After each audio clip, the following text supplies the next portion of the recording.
Hello मेरे प्यारे साथियों, कैसे हो? बहुत अच्छे से आप होंगे और अपनी पढ़ाई के अंदर लगे हुए होंगे। जिन्होंने फॉर्म नहीं भरा वो फॉर्म भर देना। पशु परिचर वाले फॉर्म की बात कर रहा हूँ, क्योंकि 18 से 19 तारीख लास्ट है शायद उसकी, तो आप फॉर्म ज़रूर भरें। लास्ट समय का इंतज़ार ना करें, क्योंकि लास्ट में हो सकता है कि भाई साइट चले ही नहीं, दिक्कत हो जाए भरने में, इसलिए पहले ही फॉर्म भर ले आप। तो आज की क्लास जो अपनी होने वाली वो पशु परिचर की है। इससे पहले मैं आपको बता देता हूँ कि बहुत शानदार शानदार तैयारी कराऊंगा, आपको कहीं भी भटकने की ज़रूरत नहीं है। बहुत अच्छे से अपन देखने वाले हैं। तो आज से अपन थोड़ा थोड़ा पार्ट बी का भी थोड़ी हल्की फुल्की चर्चा करेंगे, 1-2 मिनट। क्लियर? देखो, राजस्थान में पशु गणना जो होती है हर 5 साल के अंदर होती है। पहले आपको याद रखना कि राजस्थान में जो पशु गणना होती है हर 5 साल में होती है। ठीक है। और वर्तमान के अंदर कौन सी पशु गणना की गई है? तो 20वीं पशु गणना चल रही है। वर्तमान में कौन सी पशु गणना चल रही है आपकी? वर्तमान में 20वीं पशु गणना चल रही, क्योंकि 19वीं पशु गणना जो हुई थी ना 2012 के अंदर हुई थी। 19वीं पशु गणना 2012 में हुई थी और 20वीं पशु गणना आपकी 2017 में हुई थी। लेकिन इसके आंकड़े जो आए थे ना वो 2019 में आए थे, क्योंकि प्रथम ये डिजिटल पशु जनगणना थी। बिल्कुल आपको याद रखना है। और थोड़ा बहुत इंपॉर्टेंट बता देता मैं।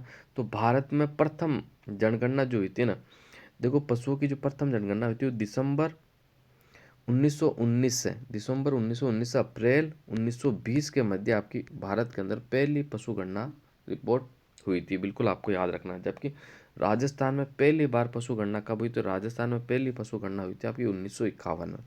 कब हुई? 1951 में राजस्थान की पहली पशु गणना हुई थी।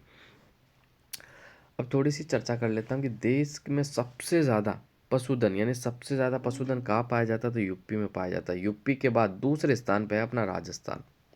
बिल्कुल याद रखना। सवाल बन सकता है, कैसे बनेगा? देखो वापस से बताता हूँ कि पूरे भारत देश में पशुधन के मामले में राजस्थान का कौन सा स्थान है? तो बिल्कुल आपको स्क्रीन के सामने लिखा हुआ है, दूसरा स्थान है। क्लियर? बिल्कुल आपको राइट याद रखना। इसके अलावा देखो मैं बात कर लेता हूँ, देखना बहुत अच्छे से मैं बताऊंगा।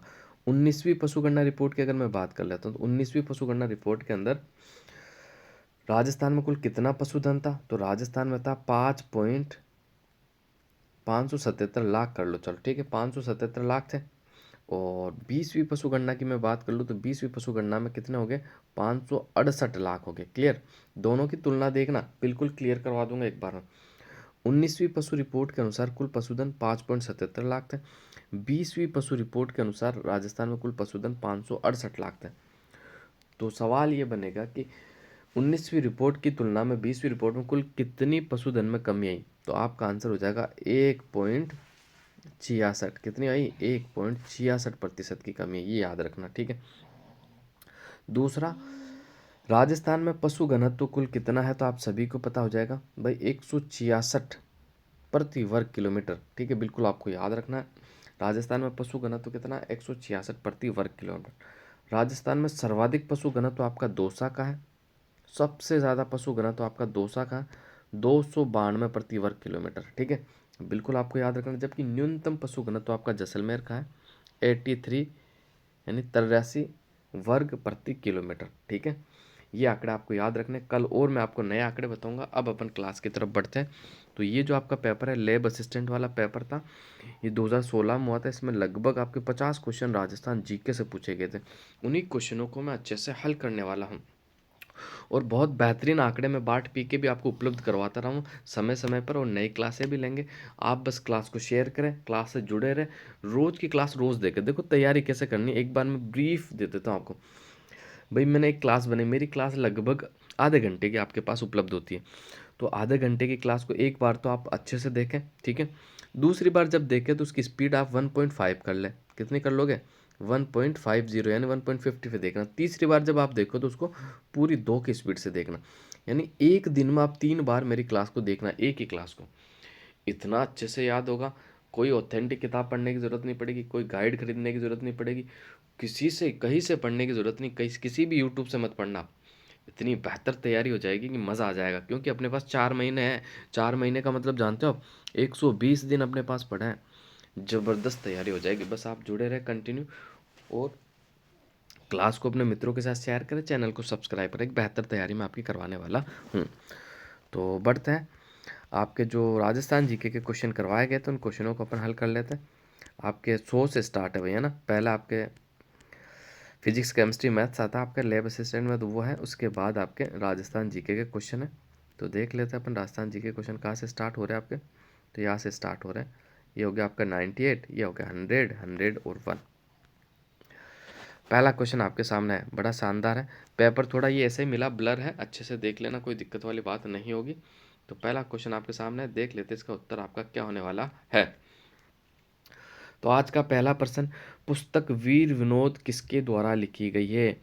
तो पुस्तक वीर विनोद किसके द्वारा लिखी गई है, श्यामल दास। ठीक है, किसके द्वारा, श्यामल दास के द्वारा आपकी लिखी गई है वीर विनोद।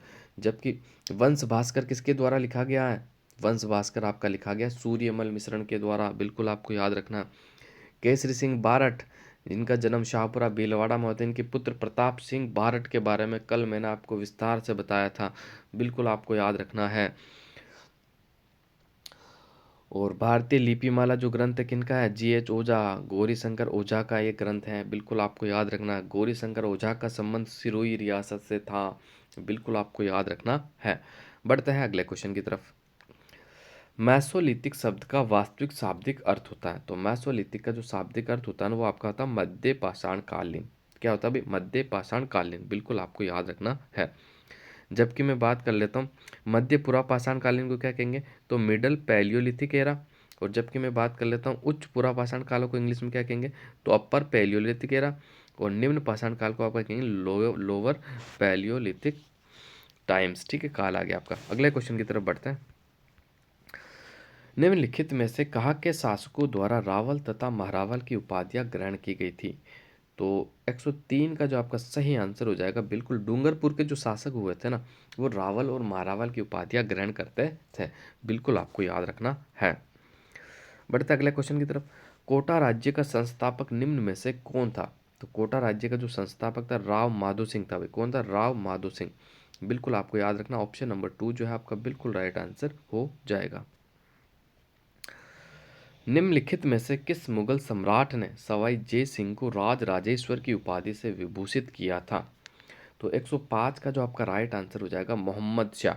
कौन था भाई, मोहम्मद शाह। ऑप्शन नंबर 4 आपका बिल्कुल राइट आंसर हो जाएगा। निम्नलिखित जोड़ों में से कौन सा सही मेल नहीं है, यानी सुमेलित नहीं है, ये आपको बताना है 106 में। राणा प्रताप सिसोदिया वंश थे, बिल्कुल सही। जसवंत सिंह राठौड़ राजवंश से थे। महाराणा हमीर गोहिल राजवंश थे, बिल्कुल सही। राजा मान सिंह हाड़ानी थे। राजा मान सिंह का संबंध तो कच्छावा राजवंश से था भाई। किससे, कच्छावा राजवंश, जो कि आपके जयपुर में राज किया था, बिल्कुल आपको याद रखना। कछुआ राजवंश से राजा मान सिंह का संबंध था। आगे बढ़ते हैं, अगला क्वेश्चन देखते हैं। क्वेश्चन नंबर 7 आपके सामने 107 वाला। यहाँ कुछ युद्धों की सूची आपको दी गई है जो मध्यकालीन राजस्थान में लड़े गए थे। कुछ युद्ध थे, उनका कालक्रम निम्न अनुसार है, तो ये बताना आपको, ठीक है। तो 107 की मैं बात कर लूँ तो तराइन का प्रथम युद्ध आपका जो हुआ था ना, वो हुआ था आपका 1191।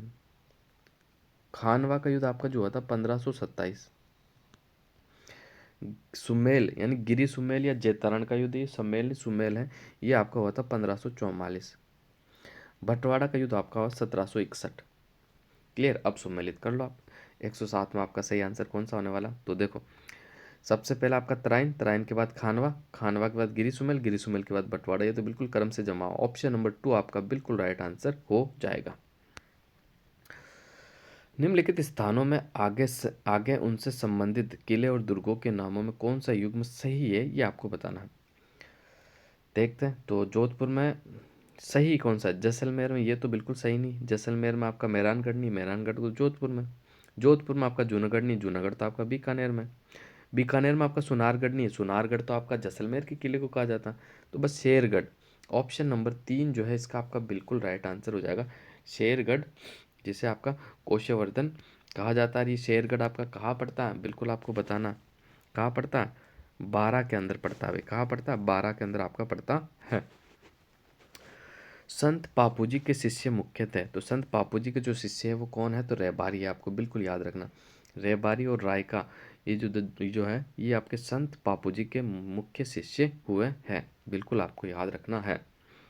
संत पापूजी का संबंध कहाँ से है, तो संत पापूजी का संबंध कोलमुंड से है। भाई कहाँ से है, कोलमुंड से, ठीक है, बिल्कुल आपको याद रखना है। राणा कुंभा को निम्नांकित वाद्य यंत्रों में से किसकी दक्षता हासिल थी? तो आपका सितार, गिटार, वीणा और सारंगी। तो वीणा आपका बिल्कुल राइट आंसर हो जाएगा। क्लियर। नेक्स्ट अगला क्वेश्चन देखते हैं। कोटा चित्रकारी शैली की विषय वस्तु मुख्यतः है। तो कोटा चित्र शैली में जो मुख्यतः है वो शिकार के दृश्य दर्शाए गए भी। कौन से दृश्य? शिकार करना, यानी शिकार शैली के उपनाम से कोटा शैली को जाना जाता। तो ऑप्शन नंबर 2 आपका बिल्कुल राइट आंसर हो जाएगा। क्लियर। मज़ा आ रहा होगा सभी साथियों को जो मेरे से जुड़े हुए हैं। बहुत अच्छे से तैयारी कराऊंगा, एक सवाल आपका बाहर नहीं जाने दूंगा। बस आपसे एक निवेदन है कि आप मेरी इस क्लासों के नोट्स ज़रूर बनावें और एक क्लास को दिन में 3 बार देखें। आप इतनी बेहतर तैयारी करा दूंगा, 75 में से 75 नंबर आपके आ जाएंगे। देख लो आप, कहीं भी एक नंबर कटने की गुंजाइश नहीं रहेगी अगर आप अच्छे से जुड़ते हो और अच्छे से क्लास को देखते हो और वाकई में पशु परिचर वाली जॉब आपको चाहिए कि भाई सरकारी नौकरी लगना ही है।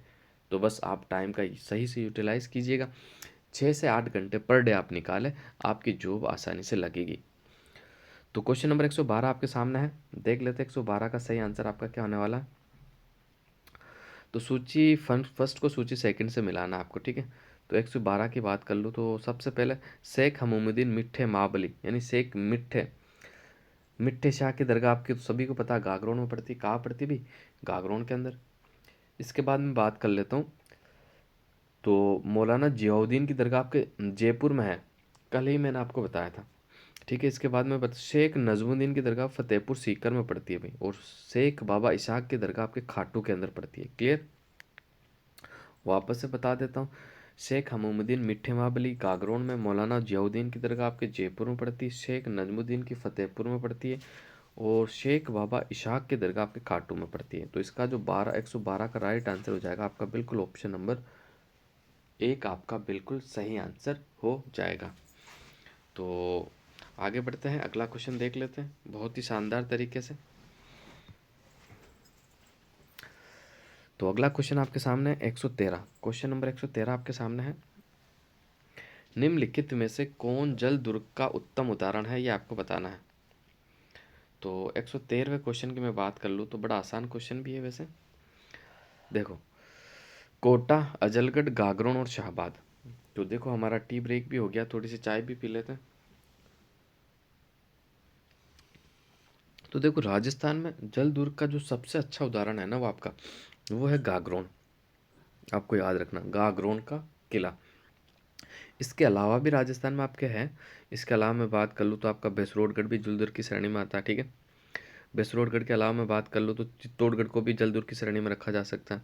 मनोर थाना दुर्ग को भी जल दुर्ग की श्रेणी में रखा जा सकता है आपका, ठीक है, बिल्कुल आपको याद रखना। लेकिन सबसे बढ़िया उदाहरण जो है आपका गागरोन है। इसका प्राचीन नाम गरगराटपुर था। इसका निर्माण डोड परमारु द्वारा करवाया गया, ठीक है। इसके पास ही एक पहाड़ी बनी हुई है गीदक राई, जहाँ अपराधियों को सजा देती थी, ठीक है। जहाँ अपराधियों को पकड़कर ले जाया जाता था और वहाँ उनकी सजा दी जाती थी। गीदक राई पहाड़ी, कौन सी पहाड़ी? देखो लिख के बता देता हूँ, गीदक राई पहाड़ी, ये पहाड़ी, ठीक है। तो बिल्कुल आपको याद रखना है। बढ़ते अगले क्वेश्चन की तरफ। एक शासक एवं संत पीपा किस स्थान से संबंधित थे? तो 114 का तो बिल्कुल आसान सवाल आ गया आपका, ये गागरोन से इनका संबंध था। कहाँ से था भाई? गागरोन से का इनका संबंध था।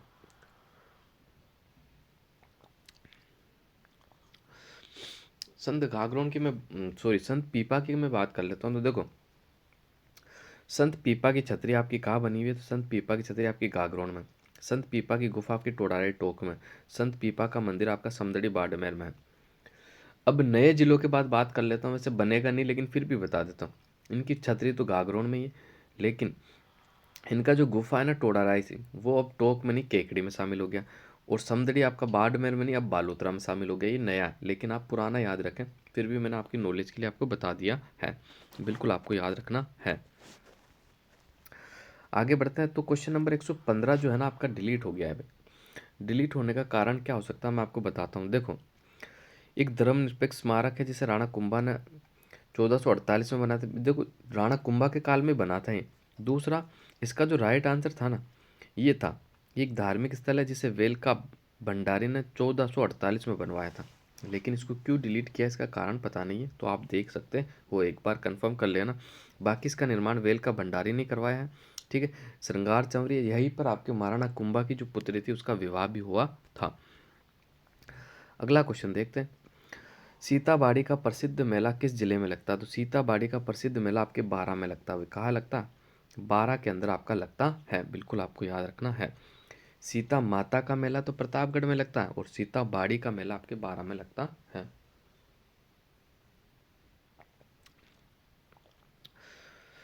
बढ़ते हैं अगले क्वेश्चनों की तरफ, देख लेते हैं अगले क्वेश्चन आपका क्या है। तो क्वेश्चन नंबर 117 भी आपका डिलीट हुआ। इसका कारण ये था कि देखो, रानी जी की बावड़ी का निर्माण देश के द्वारा सन में करवाया गया था। तो रानी जी के बावड़ी का निर्माण जो है ना, राव अनिरुद्ध सिंह की रानी जो थी ना, नाथावती ने करवाया था। किसने करवाया था? नाथावती ने करवाया था। और कब करवाया था आपको पता? 1699 में करवाया था। अब लेकिन ऑप्शन में देख लो, नाथावती भी नहीं है, 1699 भी नहीं है, इसलिए इस क्वेश्चन को डिलीट कर दिया गया है। चैम्बर ऑफ प्रिंसेस के प्रथम चांसलर कौन था? तो 118 की मैं बात कर लूँ तो महाराजा गंगा सिंह जो थे चैम्बर ऑफ प्रिंसेस के आपके बिल्कुल प्रथम चांसलर थे, बिल्कुल आपको याद रखना है।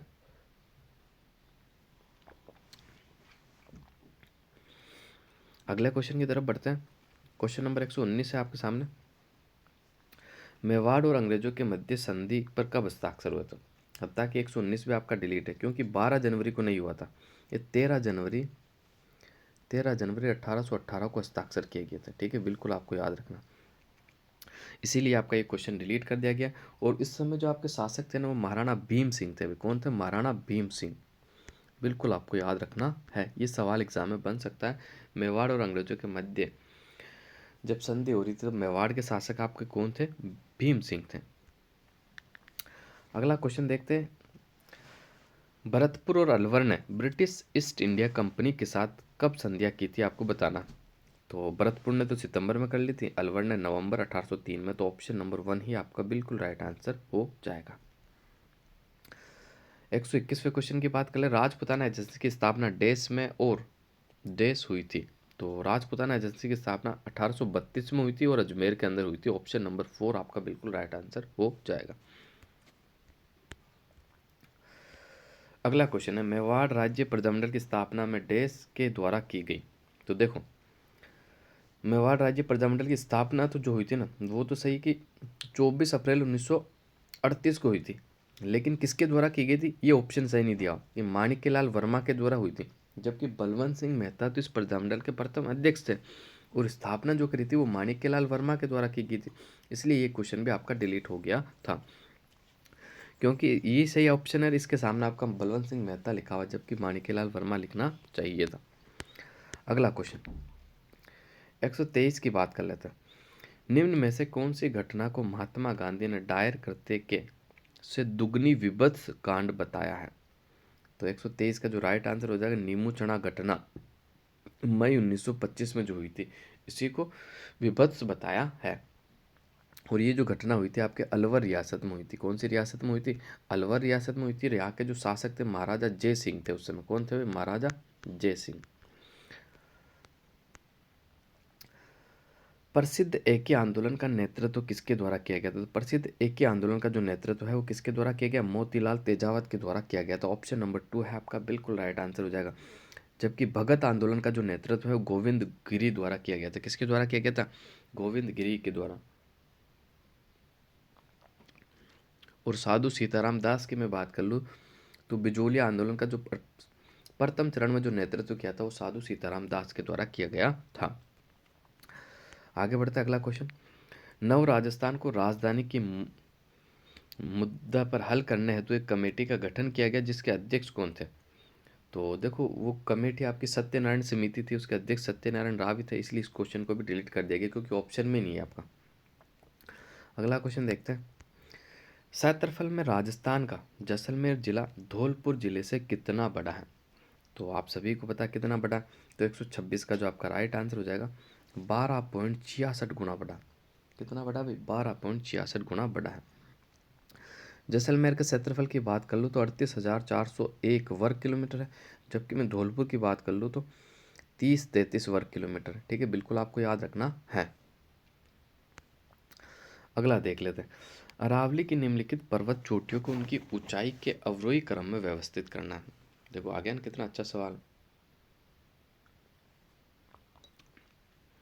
तो देखो इसको अगर अवरोही क्रम में सेट करें ना, अवरोही क्रम का मतलब पहले आपको याद रखना कि पहले सबसे बड़ी, फिर उससे छोटी, फिर उससे छोटी, फिर उससे छोटी। तो सबसे बड़ी इसमें देखो अचलगढ़ भी नहीं है, जरगा सबसे बड़ी है, तो ये दोनों ऑप्शन तो हो नहीं सकते। जरगा की ऊंचाई है 1431, इसके बाद अचलगढ़ की आपके 1380, कुंभलगढ़ की आप 1224, रघुनाथगढ़ की है 1055। तो ऑप्शन नंबर 1 ही आपका बिल्कुल आरोही क्रम में सेट है और ऑप्शन नंबर 1 ही आपका बिल्कुल सही आंसर होगा। निम्नलिखित में से कौन सा युग्म राजस्थान के अक्षांशीय और देशांतरी विस्तार को सही रूप से दर्शाता है? तो इसका जो आपका राइट आंसर हो जाएगा, अक्षांशीय विस्तार की बात करो तो 23 डिग्री 3 मिनट से 30 डिग्री 12, ठीक है। और तो देखो ऑप्शन नंबर 2 जो है आपका बिल्कुल राइट आंसर हो जाएगा, ठीक है। 23 डिग्री 3 मिनट से 30 डिग्री 12 मिनट उत्तर, और 69 डिग्री 30 मिनट से 78 डिग्री 17 मिनट पूर्व। ऑप्शन नंबर 2 आपका बिल्कुल राइट आंसर हो जाएगा।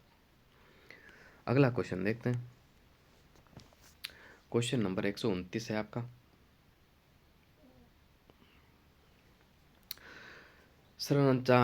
संरचनात्मक दृष्टि से राजस्थान के भौतिक स्वरूप भारत के निम्नलिखित में से किन उच्चावचों के प्रदेशों का हिस्सा है?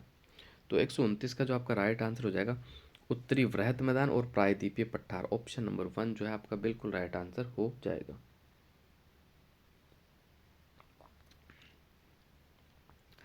अगला क्वेश्चन देख लेते हैं। क्वेश्चन नंबर 130, निम्नलिखित में से कौन सा पठार अरावली पर्वत से संबंध नहीं है? तो 130 की मैं बात कर लेता हूँ।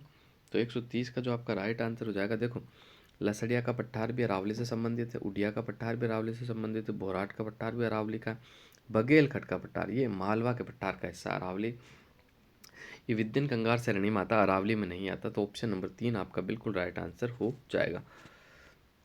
वह नदी जो राजस्थान के दक्षिण में प्रवेश करने के उपरांत पश्चिम की ओर बहती हुई दक्षिण में वापस मुड़ जाती है। तो मैंने कई बार आपको बताया कि माही नदी, कौन सी नदी? माही नदी। माही नदी यूँ आती है आपके, मैं बताता हूँ, राजस्थान में यूँ प्रवेश करके ये पश्चिम की ओर बहती है और वापस दक्षिण की ओर मुड़ जाती है, यानी उल्टा यू बनाती है। कितनी बार मैंने आपको बताया, ठीक है।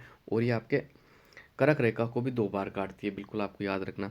और इसी नदी पर राजस्थान का सबसे लंबा बांध माही बजाज सागर बांध भी बना हुआ है। अगला क्वेश्चन देख लेते हैं 132। निम्नलिखित में से कौन सा युग्म सही सुमेलित है? तो 132 की अगर मैं बात कर लेता हूँ तो 132 का जो सही सुमेलित है ना, इसमें 132 का आपका बिल्कुल राइट आंसर हो जाएगा, केवल ऑप्शन 4 ही आपका सही सुमेलित है, ठीक है। चंबल परियोजना राजस्थान मध्य प्रदेश की है, नर्मदा परियोजना में राजस्थान है, आपका मध्य प्रदेश है, गुजरात है, महाराष्ट्र इसलिए सुमेलित नहीं है, माही बजाज सागर में आपका राजस्थान और गुजरात है इसलिए सही सुमेलित नहीं है, ठीक है। वापस से बता देता हूँ, चंबल में राजस्थान और आपका एमपी, खैर नर्मदा में राजस्थान भी है, आपका महाराष्ट्र भी है, गुजरात भी है और आपका मध्य प्रदेश भी है, एमपी, ठीक है। और माही बजाज सागर में राजस्थान और गुजरात की संयुक्त परियोजना, और व्यास परियोजना जो राजस्थान हरियाणा और इसके साथ में बात कर लूँ तो आपका पंजाब भी इसके अंदर शामिल है, ठीक है। बिल्कुल आपको याद रखना, ऑप्शन नंबर 4 आपका बिल्कुल राइट आंसर हो जाएगा। बिजराल की पहाड़ियों से निकलने वाली खारी नदी निम्नलिखित में से किस अपवाह तंत्र का भाग है? तो बड़ा अच्छा क्वेश्चन है। 133वें क्वेश्चन की अगर मैं बात करूं तो ये जो खारी नदी निकलती है ना, ये बंगाल की खाड़ी के अपवाह तंत्र का भाग है। क्यों? क्योंकि ये खारी नदी क्या आती है आपके बनास में मिलती है, बनास नदी आपकी यमुना में मिलती है, यमुना नदी आपके गंगा में मिलती है और गंगा अपना पानी कहाँ ले जाती है? बंगाल की खाड़ी में। क्लियर हो गया ना? कोई भी डाउट नहीं बचा? बढ़ते हैं आगे। कोपेन द्वारा प्रस्तुत जलवायु प्रदेशों में राजस्थान में कौन से सम्मिलित नहीं है, ये आपको बताना है। तो देखते हैं 134 का जो है आपका सही आंसर कौन सा होगा। AW राजस्थान के दक्षिणी भाग में सम्मिलित है, BSSW अर्ध शुष्क मरुस्थल सम्मिलित है, BWSW शुष्क मरुस्थल सम्मिलित है, CWG ऑप्शन नंबर 2 सम्मिलित नहीं। CWG राजस्थान के पूर्वी मैदान में पाए, किधर है भाई? पूर्वी मैदानी जलवायु है CWG। तो ये उत्तर में कैसे हो सकती है? उत्तर में बिल्कुल नहीं है, तो ऑप्शन नंबर 2 आपका बिल्कुल राइट आंसर हो जाएगा। देखो मैं एक बार मैप से आपको कोपेन के जलवायु वर्गीकरण को बताने की कोशिश करता हूँ। ये देखो, ये राजस्थान का आपका ये शुष्क रेतीला मैदान, ये अर्ध शुष्क रेतीला मैदान, ठीक है। ये आपका दक्षिणी राजस्थान, इसके साथ थोड़ा आपका हाड़ौती का पठार, और ये आपका माउंट आबू, ठीक है। यहाँ जो जलवायु पाई जाती है आपकी शुष्क रेतीला मरुस्थल, यानी ये वाली जलवायु आपकी यहाँ पर पाई जाती है। क्लियर? BWHW। अब मैं बात कर लेता हूँ BSHW, ये अर्ध शुष्क मरुस्थल के अंदर पाई जाती है। क्लियर? और AW की मैं बात कर लेता हूँ तो माउंट आबू, दक्षिणी राजस्थान और हाड़ौती के पठार में पाई जाती है। जबकि CWG ये राजस्थान के पूर्वी मैदान के अंदर पाई जाती है। कौन से में? राजस्थान के पूर्वी मैदान के अंदर पाई जाती है। आगे बढ़ते हैं, अगला क्वेश्चन देखते हैं। क्वेश्चन नंबर 135 है आपका। निम्नलिखित में से कौन सा युग्म सही सुमेलित नहीं है, ये आपको बताना। तो देख लेते 35 का जो आपका सही आंसर होगा। उदयपुर चित्तौड़ में लाल काली मृदा पाई जाती है, बिल्कुल सही है। अलवर जयपुर में दोमट मिट्टी, बिल्कुल सही है।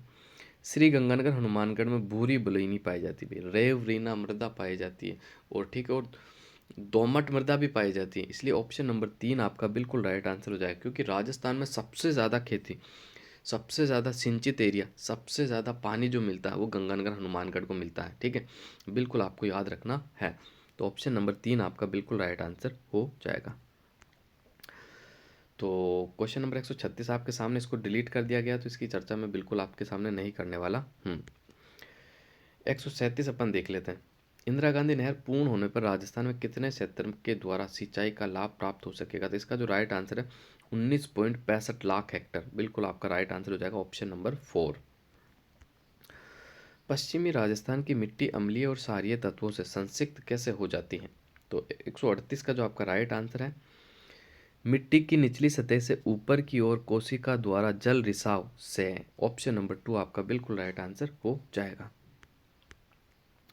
क्षेत्रफल के अवरोही क्रम में राजस्थान में वन प्रकार की कौन सी क्रमावली सही है, ये आपको बताना है। तो 139 की मैं बात कर लेता हूँ। तो 139 का जो आपका सही आंसर हो जाएगा, सबसे अवरोही क्रम में सबसे ज़्यादा शुष्क पर्णपाती वन है, उसके बाद आपके मिश्रित पर्णपाती आते हैं, उसके बाद आपके उष्ण कटिबंधीय कांटादार, फिर आपके उपोष्ण कटिबंधीय सदाबहार वन राजस्थान में सबसे कम पाए जाते हैं। तो ऑप्शन नंबर 1 आपका बिल्कुल राइट आंसर हो जाएगा। क्लियर?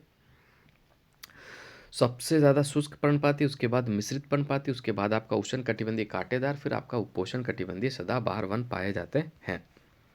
अगला क्वेश्चन है 140।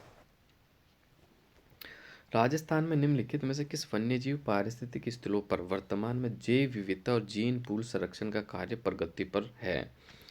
तो उस समय जो था, इसका जो राइट आंसर नाहरगढ़, सज्जनगढ़, सरिस्का और माउंट आबू आपका बिल्कुल राइट आंसर था। गजब का सवाल था, वापस से बन सकता है। राजस्थान के वे जिले जहाँ खस नाम की सुगंधित घास प्रचुरता से उगती है, बड़ा इंपॉर्टेंट सवाल है। RSSB बोर्ड का फेवरेट क्वेश्चन है, बार बार पूछता है, इसलिए अच्छे से याद कर लेना। भरतपुर, टोंक और सवाई माधोपुर में आपकी खस घास मिलती है। इसी खस घास से आपका इत्र बनाया जाता है, खुशबू लगाई जाती है ना, जो कपड़ों पर इत्र बनाया जाता है। राजस्थान में फ्लोरोसिस की समस्या से पीड़ित कुब्बड़ पट्टी क्षेत्र कहाँ स्थित है? तो कुब्बड़ पट्टी का क्षेत्र मैंने कितनी बार बताया आपको, नागौर से अजमेर के मध्य से कुब्बड़ पट्टी भी कहते हैं, हॉच बेल्ट के नाम से भी जाना जाता है, बिल्कुल आपको याद रखना है, और फ्लोरोसिस पट्टी के नाम से भी जाना जाता है। राजस्थान में मरुस्थलीकरण का मूल कारण क्या है? तो 143 का जो राइट आंसर हो जाएगा आपका बिल्कुल ऑप्शन नंबर 3, वर्षा की न्यूनता आपका राइट आंसर हो जाएगा। क्वेश्चन नंबर 144 की चर्चा कर लेते हैं। तो एक तरफ आपको नस्लें दी हुई हैं और एक तरफ आपको राजस्थान के क्षेत्र दिए हुए, और फिर आपको सुमेलित करना है, यानी मिलाना है। तो 144 की अगर मैं चर्चा करता हूँ, तो सबसे पहले देखो, उत्तर पश्चिमी राजस्थान के अंदर जो पाई जाती है वो कौन सी पाई जाती है? तो आपकी उत्तर पश्चिम में जो पाई जाती है वो आपकी राठी गाय पाई जाती है। कौन सी? राठी गाय की नस्ल, ठीक है। दक्षिण और मध्यवर्ती में आपकी गिर पाई जाती है, ठीक है। पश्चिमी राजस्थान में आपकी थारपारकर पाई जाती है, और दक्षिण पश्चिमी राजस्थान में आपकी कांकरेज पाई जाती है। तो इसका जो राइट आंसर हो जाएगा ऑप्शन नंबर 2 आपका बिल्कुल राइट आंसर हो जाएगा। राजस्थान से गुजरने वाले निम्नलिखित राष्ट्रीय राजमार्गों में से कौन सा राष्ट्रीय राजमार्ग राजस्थान भूभाग में सर्वाधिक लंबा है? तो इसका जो राइट आंसर हो जाएगा NH15। बिल्कुल आपको याद रखना 145 का जो राइट आंसर हो जाएगा NH15। आगे बढ़ते अगला क्वेश्चन देख लेते हैं। राजस्थान में अमेरिकन कपास का उत्पादन किन जिलों में होता है? तो 146 का जो आपका राइट आंसर हो जाएगा बांसवाड़ा, हनुमानगढ़ और श्री गंगानगर। ऑप्शन नंबर 4 आपका बिल्कुल राइट आंसर हो जाएगा। वे खनिज जिनमें राजस्थान का देश में एकाधिपत्य है यानी एकाधिकार है। तो 147 का जो आपके बिल्कुल सही आंसर की अगर मैं चर्चा करना चाहूँ तो इसका जो राइट आंसर हो जाएगा जैस्पार, तांबड़ा, पन्ना, वोलेस्टोनाइट में पूरे देश में राजस्थान का एकाधिकार है, वर्तमान में भी है और उस समय भी था आपका। ठीक है, 2016 में जब ये पेपर आपका हुआ था। राजस्थान की वे प्रथम सिंचाई परियोजना जिसमें जल संरक्षण हेतु फव्वारा सिंचाई पद्धति को अपनाया गया है। तो 148 का जो राइट आंसर हो जाएगा नर्मदा नहर परियोजना। कौन सी परियोजना भाई? नर्मदा नहर परियोजना, जिसकी राजस्थान में कुल कितनी लंबाई है? 74 किलोमीटर राजस्थान के अंदर आपकी लंबाई है। इससे लाभान्वित जिला आपका एक तो जालोर है, एक बाड़मेर है। बिल्कुल आपको याद रखना है।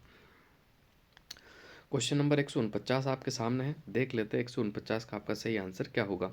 वैसे इसको डिलीट कर दिया गया, लेकिन मैं वर्तमान आंकड़े के अनुसार बताता हूँ। राजस्थान में प्रति 100 वर्ग किलोमीटर क्षेत्रों पर सड़कों की लंबाई वर्तमान की मैं बात कर लूँ तो आपकी 81.43 है। बिल्कुल आपको याद रखना, वर्तमान में जो बता रहा हूँ मैं 2024 तक, क्योंकि 2022 तक की सड़कों की लंबाई आ गई और 2000 वर्तमान में कुल सड़कों की लंबाई जो है 2,78,813.23। ठीक है, बिल्कुल आपको याद रखना 813.23 ये वर्तमान में राजस्थान की कुल सड़कों की लंबाई है। और घनत्व कितना प्रति 100 वर्ग किलोमीटर में? तो आपको याद रखना 81.43। बिल्कुल मैं नवीन आंकड़ा आपको बता रहा हूँ, कहीं भी भटकने की जरूरत नहीं, बिल्कुल ताज़ा। आगे बढ़ते हैं, आज के आखिरी क्वेश्चन की चर्चा कर लेते हैं। 150वां क्वेश्चन है, राजस्थान के खनिज उत्पादन में योगदान के संबंध में निम्नलिखित में से कौन सा कथन असत्य पूछा है? कौन सा कि असत्य कौन सा है यानी सही नहीं है, झूठा कथन कौन सा आपको बताना है। तो देखो, राजस्थान भारत का 100% वोलेस्टोनाइट उत्पन्न करता है। बिल्कुल सही है भाई, 100% वोलेस्टोनाइट राजस्थान में ही होता है। राजस्थान भारत का 96% फ्लोराइड का उत्पन्न करता है। बिल्कुल सही है आपका। राजस्थान भारत का 75% रॉक फास्फेट उत्पन्न करता है। बिल्कुल सही है भाई। राजस्थान भारत का 90% जेस्पार का उत्पादन करता है। ये गलत है भाई, ये आपका बिल्कुल गलत हो जाएगा। ठीक है, बिल्कुल आपका गलत हो जाएगा। तो ऑप्शन नंबर 4 आपका बिल्कुल राइट आंसर हो जाएगा। इसमें जो असत्य कथन है वो ऑप्शन नंबर आपका 4 है। तो आज की क्लास को यही समाप्त करते हैं। इससे पहले आप सभी साथियों से रिक्वेस्ट है कि देखो इस सेशन को शेयर भी करें और अच्छे से अपनी पढ़ाई करें। बिल्कुल तन मन धन से लग जाए। आप पशु परिचर आपको मैं बना के ही छोड़ूंगा। क्लियर? बस आप मेरा सपोर्ट करते रहें। क्लास को देखो अपने मित्रों से ग्रुपों में शेयर भी करें। तो आप सभी साथियों का दिल से सलाम।